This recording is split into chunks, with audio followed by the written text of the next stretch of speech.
Bismillahirrahmanirrahim. Assalamu alaikum. Dear students, my name is Rabbia Amin and I am here to teach you English literature and English grammar. Today our lesson is of English literature, and in English literature we will be studying the novel which is The Prince and the Pauper. It's written by Mark Twain. Novel is basically very interesting. It's about two young boys who resemble each other and they decided to switch each other's place in each other's home. One was the beggar, the pauper, and the other was a prince, the rich boy. Let's study. The very first thing is this book is for class 6, and today let's see the contents. The very first thing is introduction, and book has almost 12 chapters. After that there are questions and activities of the novel. Introduction of the novel is: the story is set in London in the 1500s. Many rich people lived in London with big houses and servants. There were also many poor people whose lives were very difficult. Usually, the rich stayed rich and the poor stayed poor. There are two main characters in this story, the prince and the pauper. They are both young boys and they look similar. However, their lives could not be more different. Edward is the prince, the son of a king. He is a rich and important person. Tom is the pauper, the beggar, which means he is very poor. Tom is not the son of a king, he is the son of a beggar. Tom can only dream of princes and kings. What would happen if the two boys changed their places? Could a pauper become a prince? Here are some of the people in the story. Characters of people are Edward Tudor. Edward is a prince and will become king. He is rich and important, but he does not have friends to play with. Basically, in normal culture where prince and princesses do not have friends because their circle is very limited and their parents groom them in such an conservative environment where they are not allowed to be friends with other people or to play with other person. So the next person is the king, Henry the Eighth. King Henry is Edward's father and the King of England. He is cruel to some people but kind to his son. The next person is Tom Canty. Tom is a pauper. However, he is a good child who studies hard. John Canty. Canty is a thief and Tom's father. He wants Tom to be a beggar. Canty hates his son and is unkind to him. Next person is Miles Hendon. Miles is a strong, kind man. He has had a hard life, but he still helps others. Huff Hendon. Huff is Miles' brother. He is greedy and selfish. He does not want to share the family's money with Miles. Do you think the prince and the pauper are happy with their lives? What do you think will happen when they change place? So here the story is fictional. It's basically a fictional story, and story is about two people exchanging their places, and there will be a huge difference in their lives because both of them has great difference between their families, as one is very rich and the other is very poor. So let's read something about the writer Mark Twain. Mark Twain was born in Samuel Langhorne Clemens in Missouri, USA in 1835. Clemens was only 11 when his father died. After that, he had to leave school and start work. First, Clemens worked in a printer's and started writing for a journal. Clemens then worked on a boat. He preferred jobs with action and excitement. The pen name Mark Twain came from working on boats. Later, as Clemens sailed around the world, he wrote about his travels. His stories were funny and popular. Clemens married and had 4 children. Although the travel writing made Clemens famous, it is his stories about the Mississippi that are best known now. The Adventures of Tom Sawyer, written in The Adventures of Tom Sawyer, written in 1876, is a classic.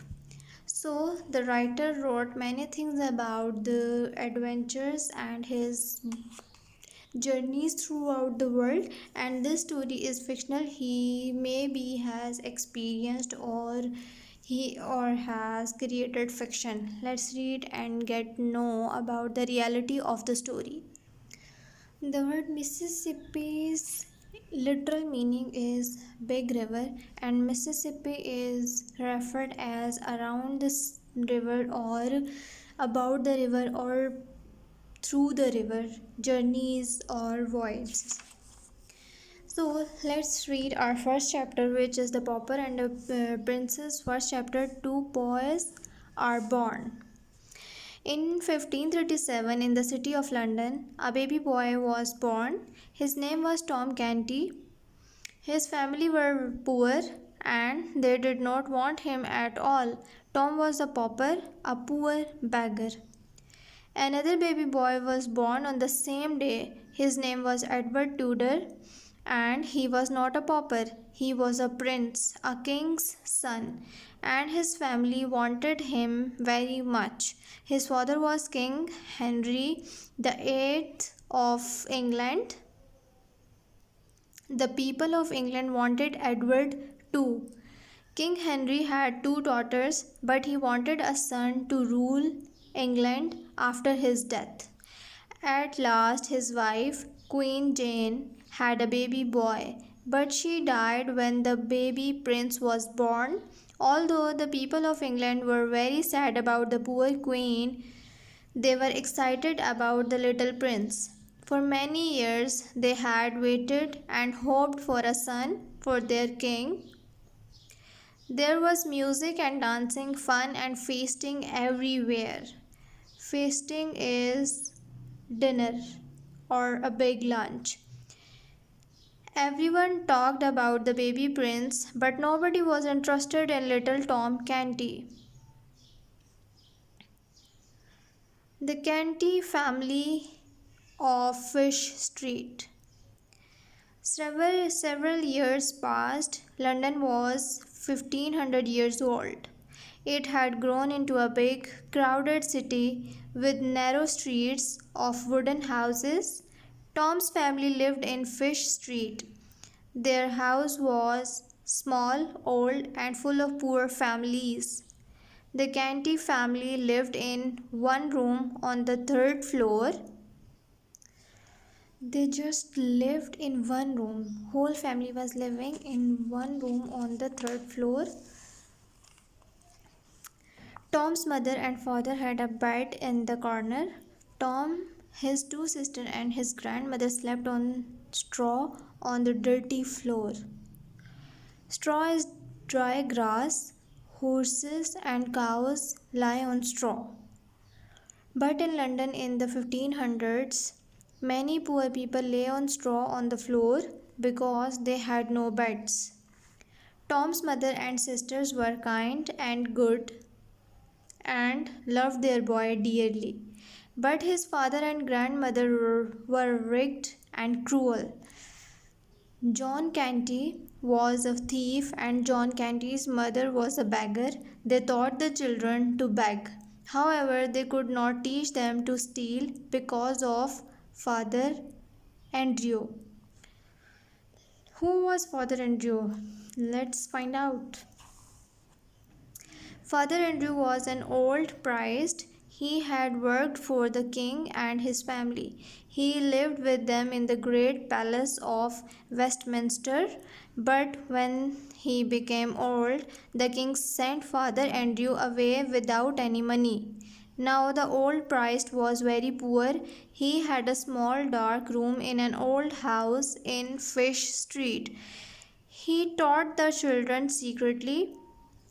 That was very unusual. In those days, only rich children had teachers. Tom was a good pupil. The old priest taught him to read and write. He even taught him a little Latin, the language of the Romans of long ago. In those days, all priests could read and write Latin. Many rich children were taught Latin too. But poor people did not even learn to read and write English. Tom was very lucky. Fish Street was a noisy, dirty place. People drank and fought all night. But little Tom was not unhappy. He had never lived anywhere else, and he did not know that he was poor. When he was small, Tom thought that everyone else in the world was like him. He wore rags, old torn clothes that were full of holes. Rags were old torn clothes that were full of holes. All day he begged for pennies in the streets. Sometimes he did not bring home enough of these small coins at the end of the day. Then his father and grandmother beat him. But his mother and sisters were kind to him. Father Andrew was like an uncle to him. The old priest taught him many wonderful things. Father Andrew told exciting stories about kings and queens and princes.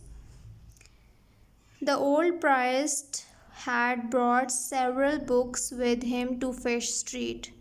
They were the only books in Fish Street because books were very expensive. Tom read the books. He learned about a wonderful world far away from Fish Street. In that world, people were clean and wore beautiful clothes. All the boys from Fish Street enjoyed bathing in the river Thames near their home. Tom bathed in the river, but he washed himself too because he wanted to be clean. Being clean is very important for all of us. So, Tom at that age was very well known with all the manners and ethics he must have that his teacher taught him. His teacher name was Andrew, and Father Andrew was really good teacher. He taught his pupils to be clean and to read and to study and differentiate among right or wrong. So here we learned that how Tom was treated in his home and how Prince was being treated there, loving and in fulfillments. Tom's dreams and wishes. What were Tom's dreams and wishes? Living in a poor environment, but he wished for all. After all this reading and dreaming made Tom different from his friends. He realized that not everyone was poor, dirty, rigged, or stupid. He realized that not everywhere was like Fish Street. The world contained princes as well as paupers, and Tom began to behave like a prince. He stood up straight and tall and held his head up high. At first, the other boys laughed at him. Later, however, they began to respect him. They thought he was very wise and kind and clever. Even the grown ups respected Tom. They asked him about their problems. His answers always seemed very wise. In fact, everyone in Fish Street respected Tom except his own family. John Canty did not respect book learning. He wanted his son to be a beggar and a thief like himself. All this time, Tom begged in the street of 4 pennies. He ate his hard bread and he drank his dirty water. He played happily with the other boys in Fish Street, but all the time he dreamed of meeting a real prince. One cold, wet night, Tom Canty fell asleep on his bed of straw and rags. He dreamed that he was a prince. In his dream, he walked among rich, important lords and ladies. He saw beautiful rooms filled with light and music. Then he woke up in the crowded, dirty room in Fish Street. His whole life seemed dark and bitter. He began to cry. Today, we will be studying till here so that you people make sure that you are ready to study or make your lectures repeated and learn the difficult meanings, underline the meanings. You can ask me any question if you want to ask, and from next lectures we will be giving you the homework assignments also. There will be little assignments of some sentences or a little grammar work, but now you have to do to reread this lecture and find difficult words if you find, and we will be studying next part in the next lecture, and we'll find out how they both meet and the tom get his how the Tom get his weakness and poorness to stop being overridden above him or being oppressed by his sorrow or living his life happily, except being sad for being poor or being a pauper. So today's lesson is ended, and kindly do your homework. Meet you in the next lecture. Allah Hafiz.